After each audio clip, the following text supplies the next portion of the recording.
एक गांव में सास बहू रहती थी। दोनों में छोटी छोटी बातों पर लड़ाई होती रहती थी। सास अपना रसूख जमाने के लिए बहू को हमेशा खरी खोटी सुनाया करती थी।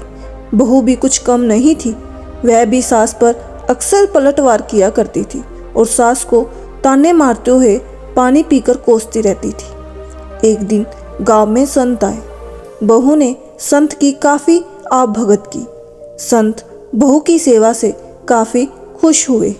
एक दिन मौका देकर बहू ने संत से निवेदन किया कि वह उसको कोई ऐसा उपाय बताए कि उसकी सास की बोलती बंद हो जाए। बहू के निवेदन करने पर संत ने कागज पर एक मंत्र लिखकर उसको दे दिया और कहा कि जब भी तुम्हारी सास तुमको बुरा भला बोले, तुम इस मंत्र को कागज पर लिखना और अपने दांतों के बीच दबा लेना। दूसरे दिन जब सास ने बहू के साथ झगड़ा किया और उसको अपशब्द कहे तो बहू ने संत के कहे अनुसार किया और मंत्र को कागज पर लिखकर अपने दांतों के नीचे दबा लिया। इस स्थिति में बहू सास को कोई जवाब नहीं दे पाई। ये सिलसिला लगातार 2-3 दिनों तक चलता रहा। एक दिन सास ने बड़े प्रेम से बहू से कहा कि अब मैं तुमसे कभी नहीं लड़ाई करूंगी, क्योंकि अब तुमने मेरी गाली के जवाब में गाली देना बंद कर दिया है। बहू ने सोचा मंत्र का असर हो गया है और सास ने हथियार डाल दिए हैं।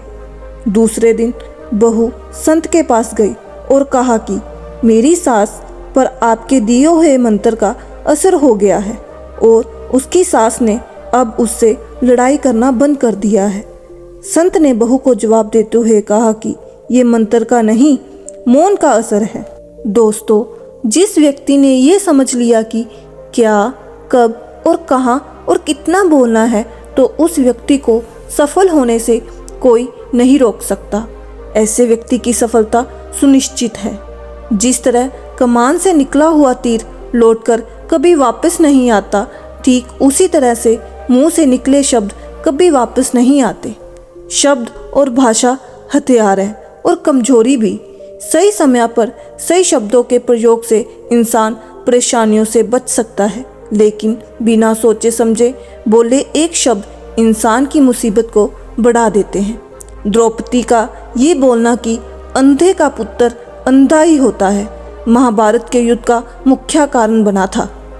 आज भी लोग अपनी जुबान का इस्तेमाल दूसरों को नीचा दिखाने और खुद को बड़ा बताने के लिए करते हैं, लेकिन जो समझदार और सफल इंसान होते हैं वो ये अच्छी तरह से जानते हैं कि उन्हें किस वक्त कितना और क्या बोलना है।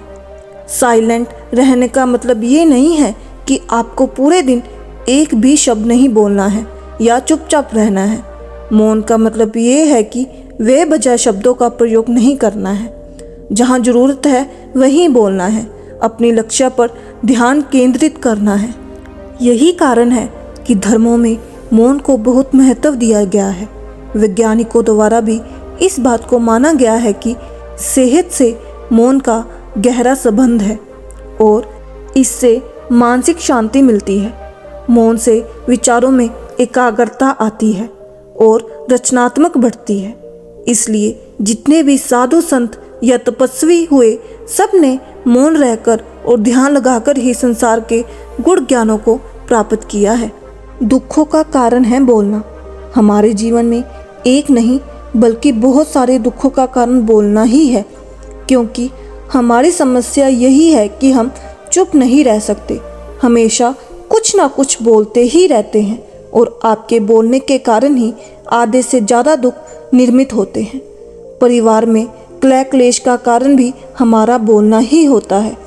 आप जितनी भूख उतना भोजन खाते हैं, जितनी ज़रूरत उतना कार्य करते हैं, लेकिन क्या आपके इस बारे में कभी सोचा है कि आप कितना बोलते हैं? क्या आप उतना ही बोलते हैं जितनी आवश्यकता है, या बेफालतू ही सारे दिन बोलते हैं? इस बारे में कभी अकेले बैठकर जरूर सोचिए कि आज आपने दिन भर में कितना बोला, क्या बोला और सबसे जरूर कि क्यों बोला। इसमें से कितनी बातें जरूरी थी और कितनी जरूरी नहीं थी। सुनने सुनाने के माहौल से निकले बाहर। मनुष्य की प्रवृत्ति ऐसी है कि वह अपने मन में चल रही बातों को दूसरों को सुनाना चाहता है और दूसरा भी आपके साथ ठीक नहीं काम करता है। ये बातें किसी अन्य या तीसरे व्यक्ति से संबंधित हो तो सुनने सुनाने का काम और भी दिलचस्पी से होता है। आप फिर जब कभी भी बैठते हैं तो इन्हीं बातों को फिर से दोहराया जाएगा और फिर से इन्हीं बातों पर विचार करेंगे। ये सुनने सुनाने का माहौल जीवन भर चलता रहता है और इन तरह से आप खो देते हैं अपना समय, अपना जीवन, अपनी सोच समझ और वो कीमती पल जिसमें जिया जा सकता है और जिसमें आनंद प्राप्त किया जा सकता है। इसलिए इस सुनने सुनाने के माहौल से बाहर निकले। क्या है मौन की शक्ति? जब तक हम बाहर की ओर बोलते रहेंगे हमारे भीतर अशांति रहेगी। जिस दिन हम मन से चुप हो जाएंगे तो तब बाहर हमारे मुख से कुछ भी निकले हम शांत ही रहेंगे। दुनिया में जितनी बुराइयां हैं, परिवार में कलेश है, पति पत्नी में विवाद है, सब बोलने के कारण ही होते हैं। हम चुप रहना नहीं चाहते हैं, हमेशा सुना देना चाहते हैं, लेकिन व्यर्थ का बोलना ऊर्जा का नष्ट होना है। इसलिए जितने भी भूतव साधु और संत हुए हैं वे एकांत की ओर गए क्योंकि उन्हें अधिक बोलना ना पड़े और अधिक सुनना ना पड़े। महावीर ने 12 वर्ष और महात्मा बुद्ध ने 10 वर्ष मौन रहने के बाद ज्ञान प्राप्त किया। महर्षि रमन और चाणक्य भी मौन के उपासक थे, लेकिन आप इस संसार में रहकर भी एकांत रह सकते हैं। इसके लिए आपको अपनी उन ऊर्जाओं को बचाना होगा जिसे आप व्यर्थ के शब्दों में नष्ट कर देते हैं। इसलिए उतना ही बोले जितना जरूरी हो। तो दोस्तों, मिलते हैं अगली कहानी में। शुभ प्रभात।